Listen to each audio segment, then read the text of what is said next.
Your testimony is triggering, but not to who you think it's triggering. Let's get into it.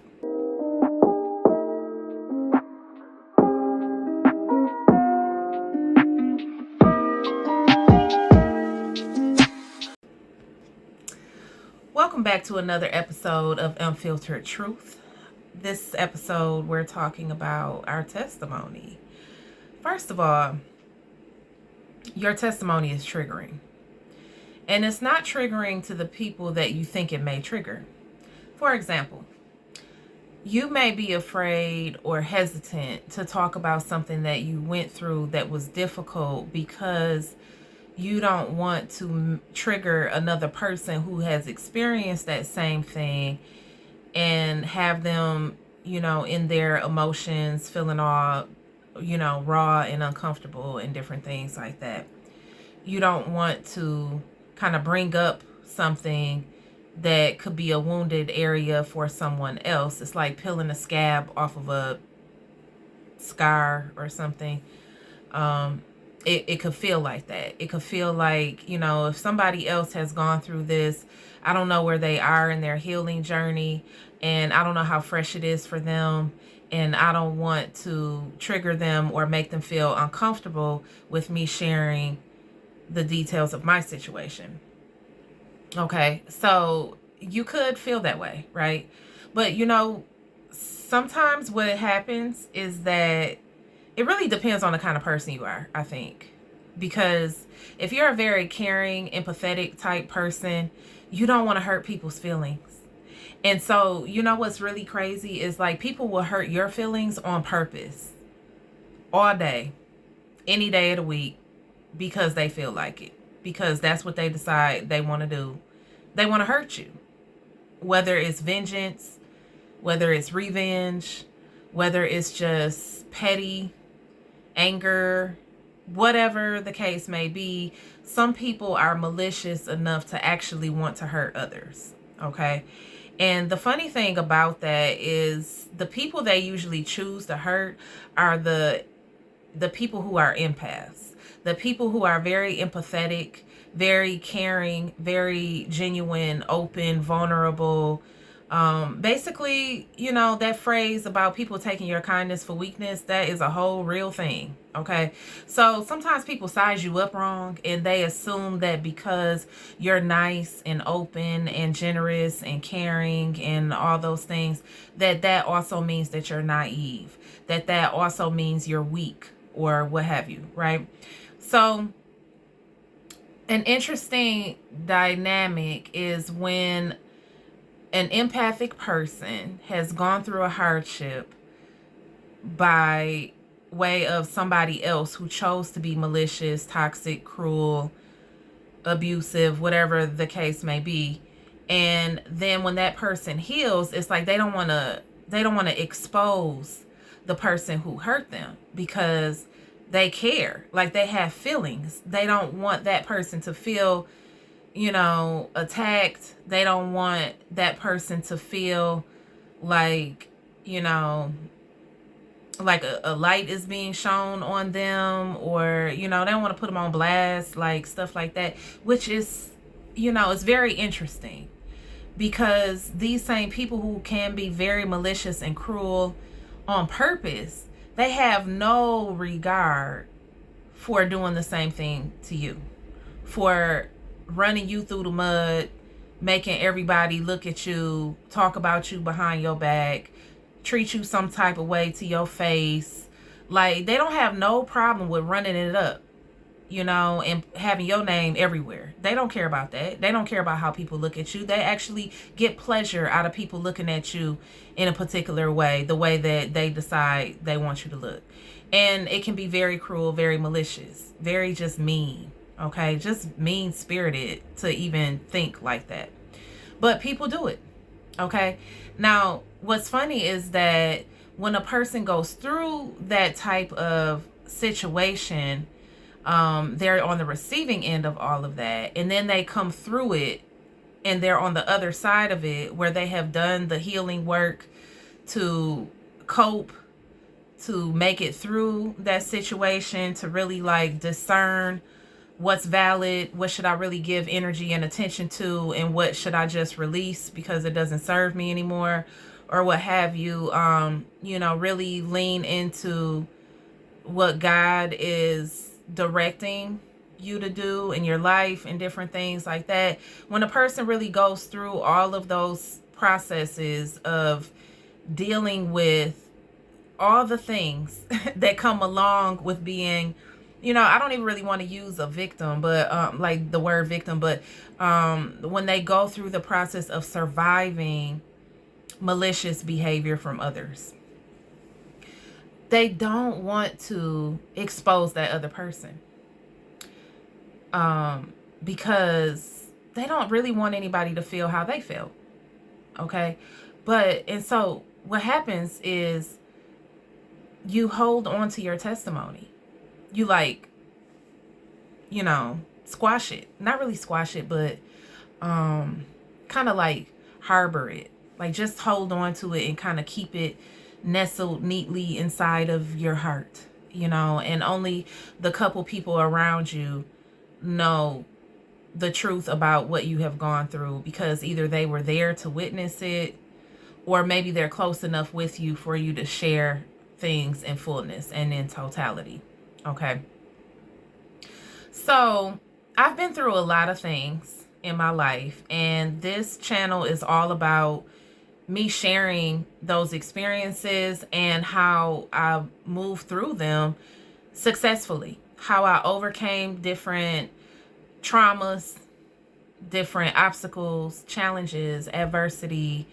There have been so many different things that could have broken me, really. And my entire life, there has been so much going on. Like, I still had other stuff to do, though. So I didn't have time to break. Like, breaking was not an option. I was the only child. Who else am I going to share this with? No one. I have to figure it out. I got to just do it and make it through, because failing is not an option. Neither is breaking. Breaking is not an option either. Okay. And the thing that really held me together through everything that I've gone through, and just to give you a snapshot, oh my goodness, this is exactly what I'm talking about. Like, for me to tell you, just even to list the things that I've gone through, there's some uncomfortable terms. There's some words that could be triggering, and things like that to other people who have gone through it, but also to the people who have done these things. Okay. So, there was on YouTube, there are some words that we can't say, so I have to kind of abbreviate, but I experienced the M word as a child by two different relatives, the R word, in my late teens, early adulthood, and in my 30s, 3 times. Abuse, like physical, emotional, spiritual, mental, verbal. I've experienced all of those things. Public humiliation, manipulation, gaslighting, just lots and lots of different things. Even, at work, dealing with racism, cultural differences that were, cultural differences, okay, yeah. But, to the point where I felt like my needs were not being addressed, or my voice wasn't being respected when I tried to speak up about things that I was experiencing at work and different things like that. There were some very difficult things that I have worked through. In the previous episode, I talked about some of these things and juggling that with my professional life, my academic aspirations, and like, how do you get through everything and still come out on top when there's so many things that you're dealing with? I've lost a lot of people that I love. The most recent person that I lost was very, very close to me, my best friend. And that was really difficult. It still is sometimes because we talked all the time, and now I don't have that person to talk to. So, it's very different. Um, I'm grateful for being an only child because I think being an only child helped me to learn how to stand on my own and how to deal with things on my own when I didn't have somebody else to talk to for whatever reason. I love my mom and I can talk to her about mostly everything. But, there were some things that I was going through, like when I experienced those, S S abuses, I guess we could call it that. When I experienced those types of things, I didn't talk to my mom. I didn't talk to nobody about none of that. And so, I just, like, the first time that the R word happened, I just went to work. Like immediately after, I just went to work, and I just never spoke about it for like at least 10 years. And then, I started kind of opening up about things and stuff. So the point that I'm making is that your testimony is triggering. It's triggering to the people that hurt you because they're afraid that you're going to expose them. And they're afraid that people are going to look to them and know what they've done or what kind of hurt, harm, or whatever they caused you. If they read between the lines and know you well enough to kind of figure out who you're talking about or what you're talking about in, specifically and stuff like that. So it can be really hard to kind of share those things because you're a caring person and you don't want to put nobody else on blast, right? Well, God tells us to share our testimony, and he tells us that, yeah, people will oppose us, but we got to do it anyway because, the glory is his anyway. The glory belongs to God. He brought us through it. We have to share what we went through so that other people can know how to get through, so that other people can know how to operate in faith, how to, walk by faith and not by sight. So other people have a real life example of how to make it. And so if you don't share it, then you're not really making yourself available to be used as a vessel to help others. Okay? So your testimony may be triggering, but it is needed. It's necessary. And you should go ahead and share it. It's not really about you. It's not for you. Like, yes, there's a sense of, I guess, release, getting things off your chest, getting things out in the open and stuff like that. But, everybody, to be honest, is not comfortable with that type of exposure, with that type of vulnerability or transparency or what have you. But if you have committed to God, if you have committed to being used by him, he's going to put you in awkward situations where you have to make decisions. Sometimes those decisions are hard. Sometimes those decisions are walking into a new place without really knowing what's going on, or a new direction without really knowing what to expect, or walking away from a person, place, or thing that is causing you spiritual harm in some way.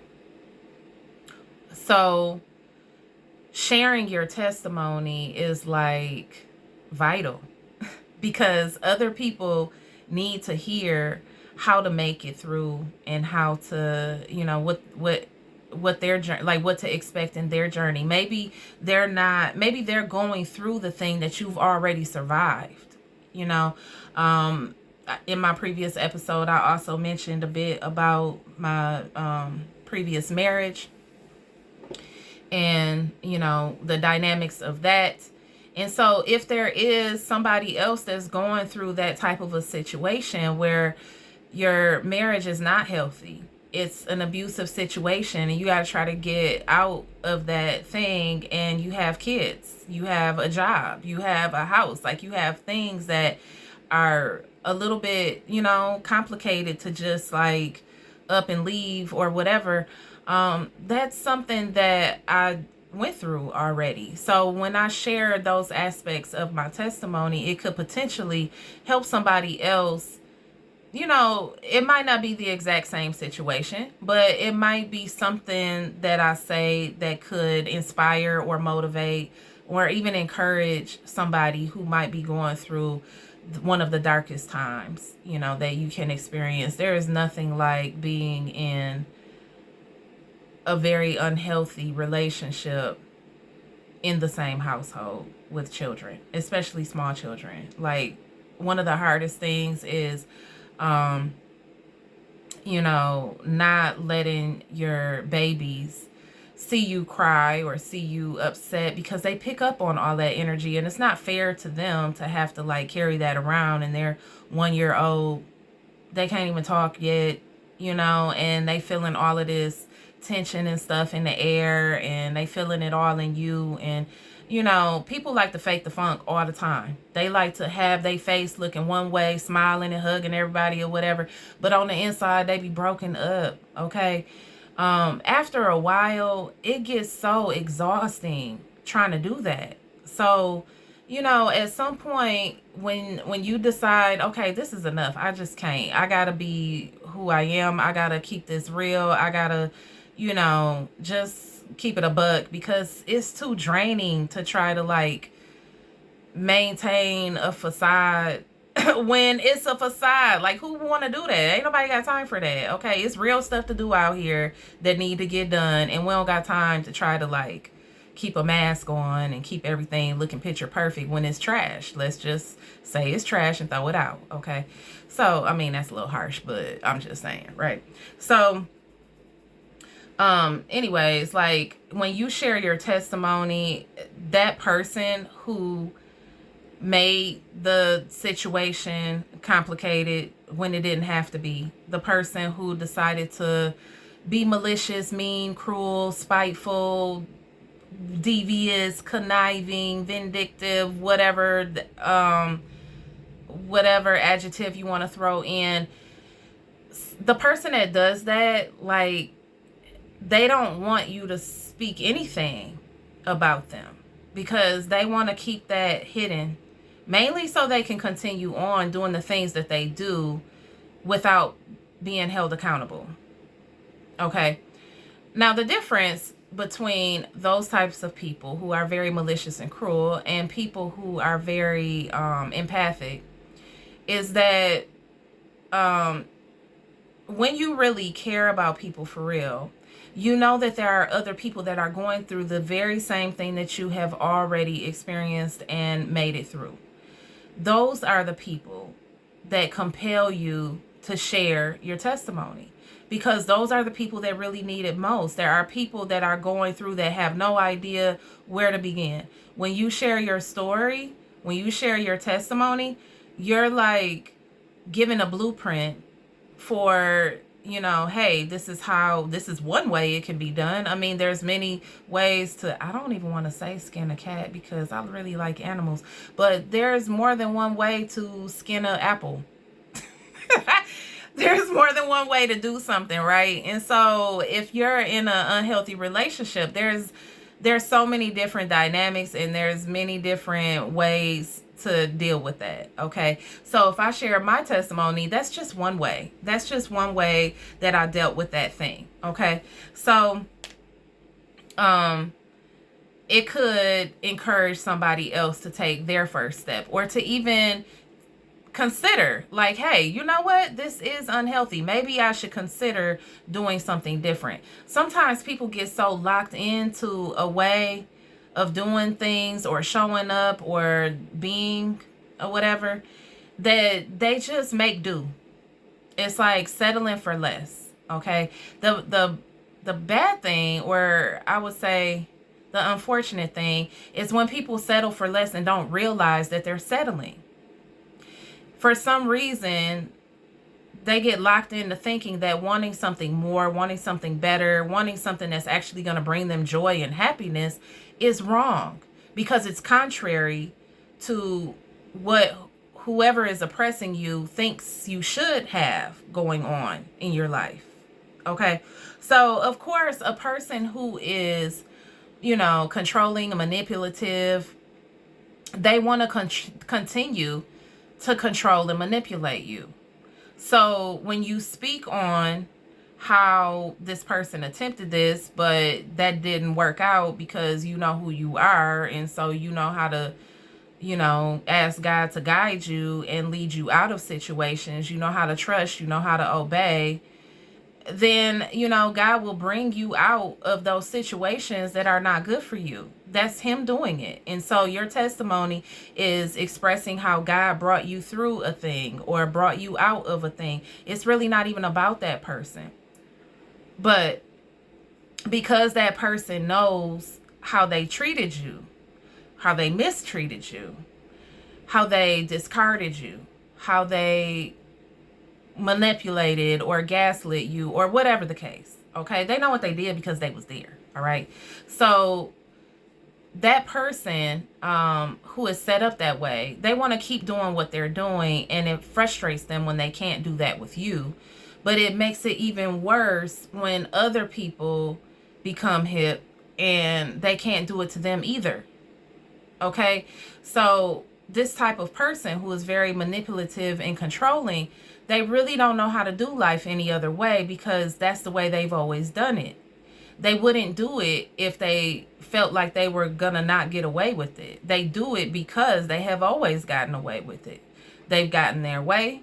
When they don't get their way, they do this, that, and the third to make a person give in. And then when that person give in, they feel victorious. And now they can continue, being full of pride and gloating and whatever, and just be satisfied because mission accomplished. Okay.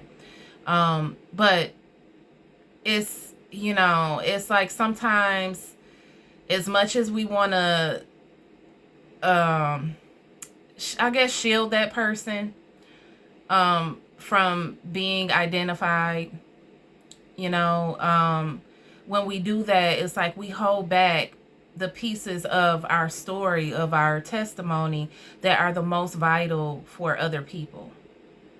So although it can be tricky, although it can be complicated, although it can be very, very uncomfortable, and your testimony is absolutely triggering, it is so important that you share it anyway.